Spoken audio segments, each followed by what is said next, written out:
activates constant elevation. 3, 2, 1. What is up, everybody? You are watching to the Constant Elevation podcast. I am your host, Gabe Rock. Doing a little bit different this week. I'm actually recording Thursday morning. Normally I record right before dinner time or right after time on Thursdays. Thursdays, for whatever reason, end up becoming my production day. And then I edit and do all my stuff on Friday, Saturday. And then release every content on Sunday. Like and subscribe, YouTube channel or wherever you get your favorite podcasts. But this week I'm doing it in the morning because this week I've been in my new 06 orientation seminar, aka new 06 charm school, aka new 06 finishing school. It's been pretty cool, actually. It's been it's virtually hosted, and so I actually like for these kind of things, I don't mind it being virtually hosted because I don't necessarily believe we need to spend all that kind of money. The conversations we're going to have are important, but I don't know if they raise to the level of being that important that we need to spend that much money to be in person. And so we have lots of people worldwide. We got some people in Europe, got some people all the way far in the Pacific. It's all based out of East Coast Standard Time, though, so I'm not mad about that. So later on this morning, we'll be getting started. So looking forward to finishing. I have a lot of notes already, which more than likely, I don't think it'll be a full debrief like I normally would do for like an AFA or something like that, but I probably will be releasing some next week's content. We'll have some of my thoughts and good takeaways from the seminar. So shout out to Elf and Spud for putting on a great 06 seminar. And then want to also talk about some admin stuff up front. So I mentioned last week that I was in the final stages of releasing something new as far as a collaboration platform where I can interact with the audience and the community members of Constant Elevation can do the same. And so happy to announce that starting this Sunday, starting my own Discord server. Yeah, a Discord server. Okay, first off, no, it's not a video game kind of thing. I'm not a gamer. I own a PlayStation 5. It's right there. I am sporadically a video game player. I'm a huge fighting game player. Right now, the fighting game is Guilty Gear Strive. I did see the trailer for Street Fighter 7. That's how terrible I am. Street Fighter 6. And it looks dope. I don't really know much more what's going to come out, but anything when you have Hot Ryu in the friggin' trailer, I'm in. And so it's good. I'm a huge video game player. Not a huge one. I like video games a lot, but we're not going to be talking about video games. So if you go to constantelevation.co on the right-hand side, you'll see the link to join the Discord server. And then if you've never been into one, and I'm barely new at it, which is why I hired my son to be the moderator to help me understand what this is. It's very similar to some of the other collaboration channels, like Slack or Teams or something like that. There's going to be different channels in there where we talk about like officer stuff, fitness stuff, leadership stuff, introduce yourself, fanny packs, sneakers. I'm just kind of curating my own kind of space where we can have some interaction and I can provide some thoughts and ideas, and we can talk back and forth as opposed to just my once a week transmit only via this podcast and or YouTube video. So if you'd like to, go to constantelevation.co and on the right hand side again, click that link, and then you'll get to get in on the ground floor for our Discord server. Looking forward to seeing where that goes because it's brand new to me, and I feel like every single season I'm trying something new, and this is definitely something new. So we'll see how it goes. I may or may not keep it depending on if it's value added. But if you like it and if you want to pass it over to your friends, all that kind of stuff, we'll make it the community that we want it to be. So looking forward to contributing on that. All right, so this week wanted to share some advice as far as where I see when you're a staff officer, you end up having to do a lot of staff work. Kind of goes along with the territory, right? Part of that is making sure that you are going to be, there's always going to be a battle rhythm, and there's always going to be times where you're going to have to prepare for some kind of senior leader briefing. So I titled this, the two simple ways to nail that high stakes discussion, because I think that's what it is. It's a high stakes discussion. It may seem like, well, you're the one that's presenting to the senior leader. Like, well, yeah, but the senior leader's not going to sit there and just not say anything, right? It's going to be a discussion. And so I really feel like earlier this year, actually late last year, Lieutenant General Skinner kind of set his tone as far as how he likes to receive information. And one of the things he said was, you don't have, when we're giving briefings to him, he says, you don't have to explain all of the details to me, but you need to have them ready should I want to ask you about them. It's like, oh, okay, cool. And it's a simple sentence, and he's received and given many of these kind of briefings before, but he did say he likes having discussions. And so we have like a weekly current ops sync every Wednesday where we get to kind of pick the agenda, where we want to, when I say we, I mean the J3 picks the agenda, and then we end up doing all the briefings. which is fine because we're the subject matter experts on it. So I took that advice and I'm like, yeah, that's really, really simple. And there's two ways to make sure you're meeting his intent. And that's what I want to talk about this week. So the first one is just be prepared. It sounds really simple, but you'd be surprised how many people don't actually really prepare for these high stakes discussions. And so preparedness all about is understanding some of like the key questions you can ask, like who is your audience? Obviously, you're talking to like a 3-star and potentially other senior leaders in the forum as well.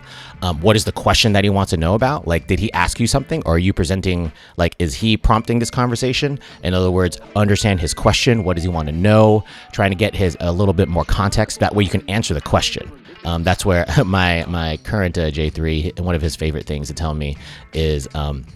A lot of times when we're preparing for discussions, what is it? ATFQ, answer the fucking question. That's what you need to do. It's like, yes, you can start tap dancing and doing all this kind of crazy stuff, but you're not answering the question. You're almost wasting people's time and going to start losing your street cred. So understanding the audience, the intent of that. Is this an information brief? Is it a decision brief? Both of those have very distinct methods on how you should be presenting the information. As I started to type out notes for this week's episode, I started to type out like ways to craft the presentation, and then I deleted that. I don't want to talk about that. If you want to hear about that, I can share my tips and tricks in the Discord. I could probably give you some examples. But the idea of, I wanted to stay at the high level and just talk about how to the approach to going towards a high stakes discussion. So I'm not going to get into the details this week as far as the actual content of the briefing.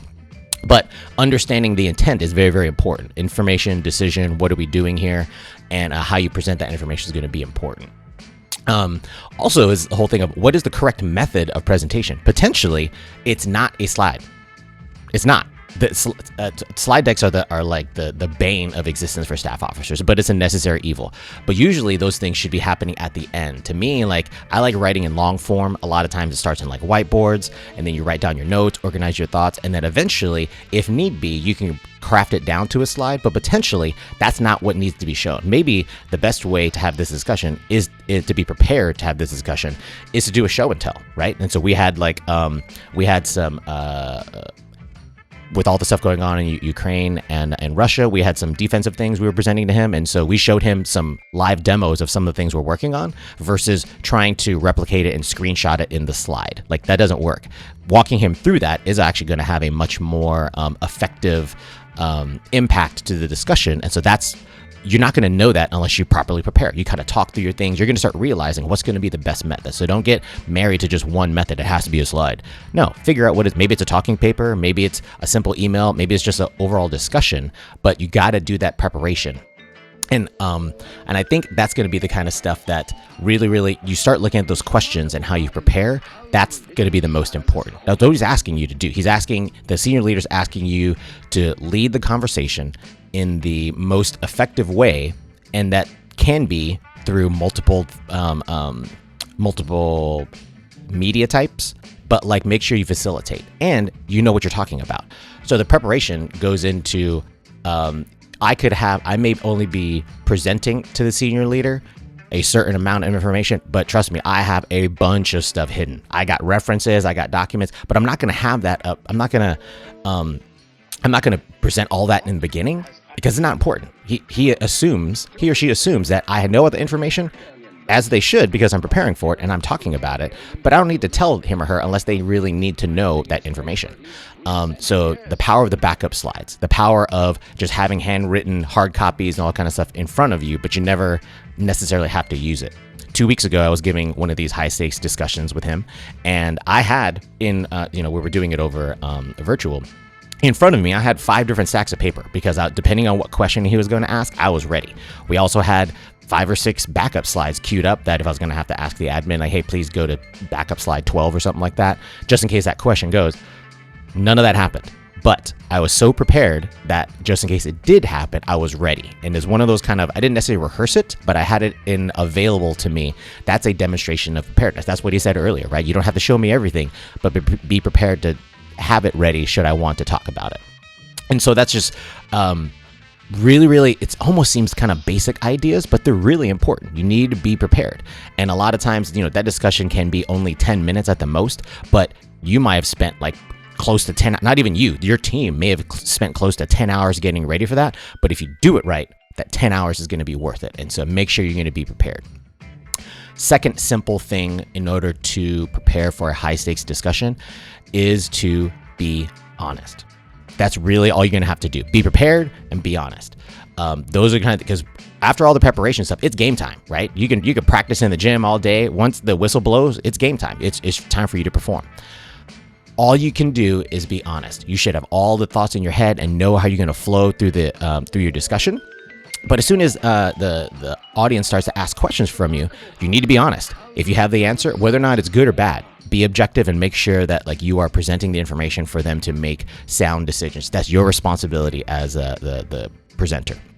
But I've seen it before where, you know, the audience, or excuse me, the senior leader will ask a question and then the briefer will start just pulling stuff. I could tell, like you could tell, like the sense of their voice gets kind of weird. They start pulling stuff out of their ass, like you don't know what you're talking about. Please stop. Just stop talking. You don't know what you're talking about. You're trying to sound smart, or you're trying to recover, and this is you. This is what I hear. You're digging yourself into the hole. Please stop doing that. Just be honest. And that happened during that presentation a couple weeks ago. He was like, Gabe, tell me one good example of how Zero Trust has already been implemented in one of the service components.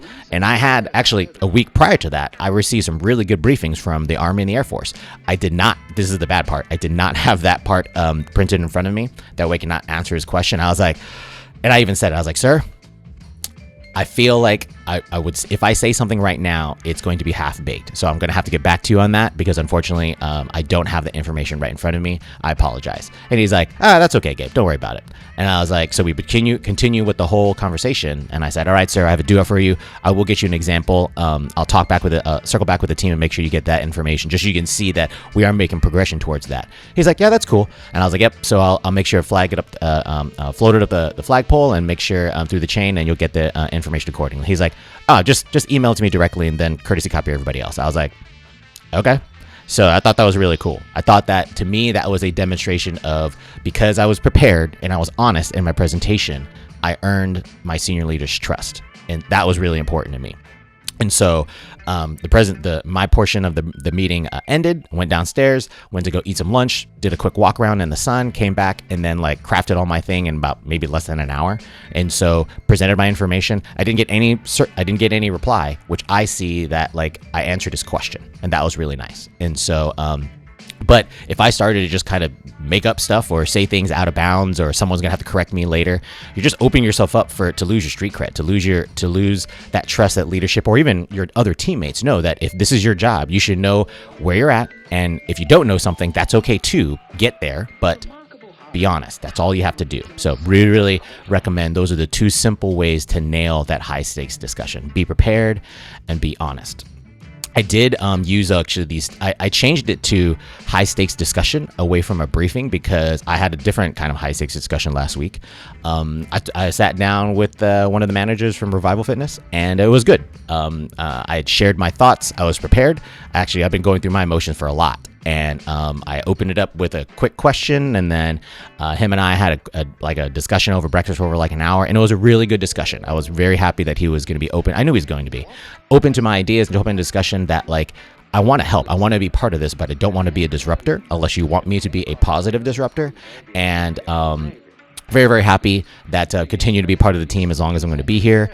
We have 22.3 that I'm coaching tomorrow morning. And so it's very, very important for me to make sure we host that. We also have some upcoming fundraisers I'll talk about that you can even join, even if you're not here locally in Maryland. But we have a lot of good stuff going on with Revival Fitness. But again, that discussion, it was high stakes for me because I wasn't sure necessarily where it was going to go, but I prepared.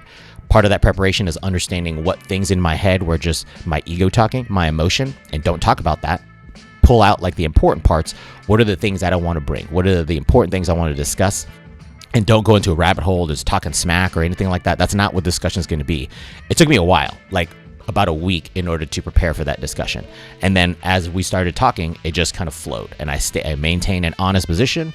He did too, and I think we came up with some good ideas. At least I can contribute under his leadership, where he chooses to empower me and the rest of the team. And I think we can make Revival Fitness even a better gym. We're a great gym, but now when the open is open, we have an opportunity, and I want to be part of that opportunity to kind of get us to that next level. So Team, again, thanks for tuning in this week. Here's another fun fact. Guess what? It's Thursday. I still have no assignment. Other people, they're doing this 06 orientation. I actually met one of the who's going to be my replacement. I was like, oh, that's cool. Your wing commander cares about you, and actually told you before. I've been like, it's virtual, and so I've been walking up to my work laptop almost like every hour, and I'm still on camera, and I don't care. I go up there and I keep on checking the system to be like, no assignment, no assignment, no assignment. I'm like, oh, okay, this is cool. So very, very happy to meet some of my new teammates, and it will be, I think, for the information warfare DevCat, we got some really cool stuff going on, and 2 more days of that. But again, I don't have an assignment. I wish I had that. Hopefully I will talk to you about that next week. I have a feeling where it's going to be, but I haven't been officially notified, but excited for that next chapter. But I got some work done. I still got work to do here. So team, again, thanks for joining this week. Again, go to constantelevation.co to subscribe to our Discord server, join some of that community there. Please like and subscribe, share, all that jazz, and we'll talk to you next week. Peace.